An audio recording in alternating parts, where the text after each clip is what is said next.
President Trump's beautification projects in Washington, D.C. have baffled and infuriated Americans who are currently struggling with the high cost of living. From the White House ballroom, the proposed arch, the Kennedy Center, bronze statues coated in gold, the ongoing saga of the reflecting pool, and now the latest appears to be work being done on the famous columns on the White House. So what can you tell us? What's going on behind that tarp? The tarp itself is interesting because it's made to look as if nothing is going on. It's a photorealistic rendering of the North Portico itself and the trees behind it. So when you look from, say, the door where I go into the briefing room, I see what I would normally see, except I'm looking at basically a printed image of what I'd normally see, and that's covering the columns of the North Portico and the door, the front door to the White House. And what's happening, we're told, is some restoration work to the columns. President Trump has been posting about how the White House is in better condition now or worse condition than it was 100 years ago. But also the work on the front door is not cosmetic. They are security upgrades to the building. Normally, when you go through that front door, there's a glass door, and then there's the big wooden door to the White House itself. And I understand that is what's being upgraded to make it more secure. Trump is saying that these renovations are being paid for by donors. Is that true? Yes and no. His ballroom project, he's raised a lot of money for that, but it's not going to cover all of it. In fact, Republicans in Congress have tried to pass a $1 billion appropriation for the whole thing under the guise of making it all considered to be security upgrades to the White House complex. Now, there is a lot of work being done under the site where the East Wing once stood, where the ballroom will most likely go. That previously was called the Presidential Emergency Operations Center. One of the things President Trump has done is he has replaced the stone covering the colonnade. That's the area between the White House itself and the West Wing, the entrance where the president goes to go to work every day. He's replaced the stone that's been there for as long as anyone can remember with black granite, not American stone, I might add. And he said that he was covering the cost. Not true. Documents show that was paid out of taxpayer funds. The redo of the Rose Garden to turn it into a patio like he has at Mar-a-Lago, also paid with taxpayer funds. And to be sure, the president does get some money to maintain and sometimes update White House facilities when he comes into the White House. So that's not unheard of, but most of these projects at the White House are being paid for with American taxpayer money. Have these contracts been put out for competitive bids? No, not for the most part, not at all.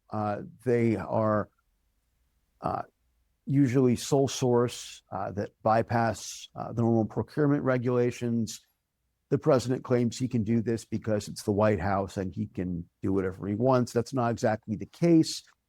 There's been some concern over the ballroom contract being given to a company called Clark Construction. Some Democratic commentators have suggested that this is a sweetheart deal of some sort. I'm not sure I would characterize it that way because Clark is one of the largest construction companies in the Washington area. They have a lot of familiarity with doing these government type projects. So that's not as scandalous as some people might make it out to be. But a lot of these other projects, the smaller ones, have been no bid and have been basically handed out. Now, is Trump allowed to make all of these changes without oversight? It depends on who you talk to.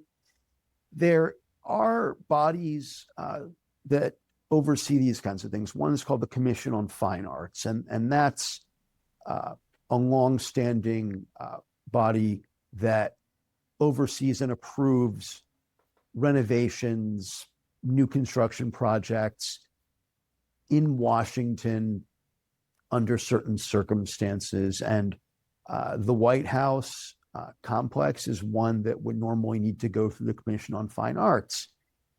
But the president has stacked that with his own appointees who've rubber stamped pretty much everything he's asked for. The same with the National Capital Planning Commission, another body that would normally have some say in this stuff. And most importantly, at least with the ballroom, he submitted it under duress and only after he had ordered the East Wing completely reduced to rubble. The reflecting pool has been drained again.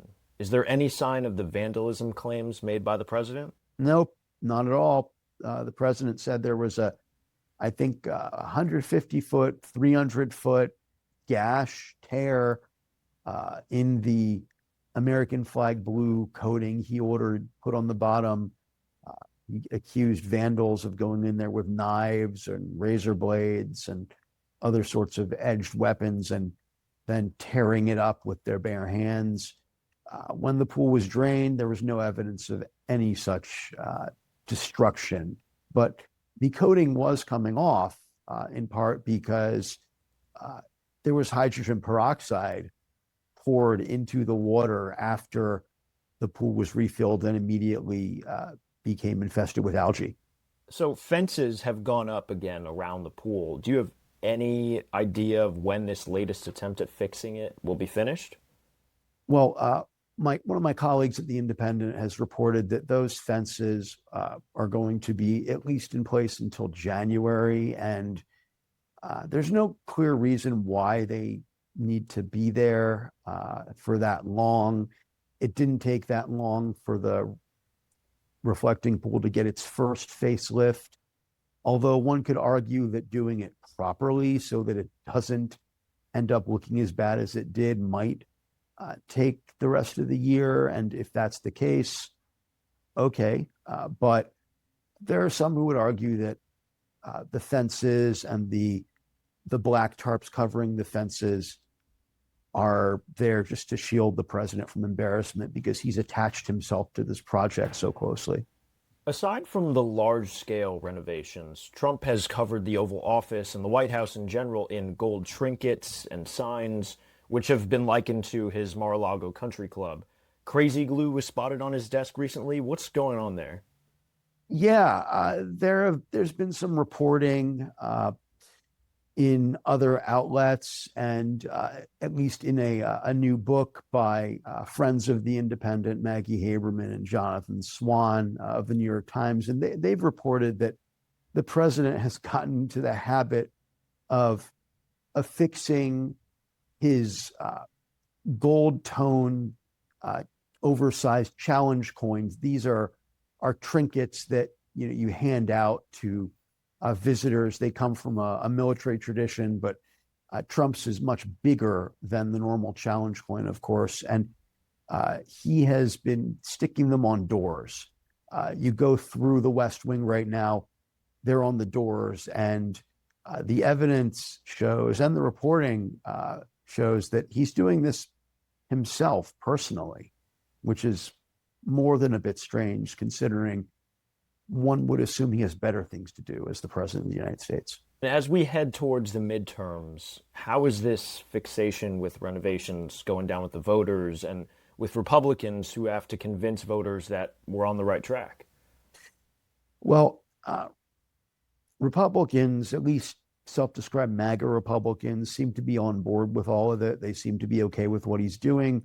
But it's really hard as just a matter of basic political blocking and tackling for the president to argue that he's doing his best to fix the economy. He would argue that he's already fixed the economy and solved inflation and done all of the things and everything is great when gas prices are up.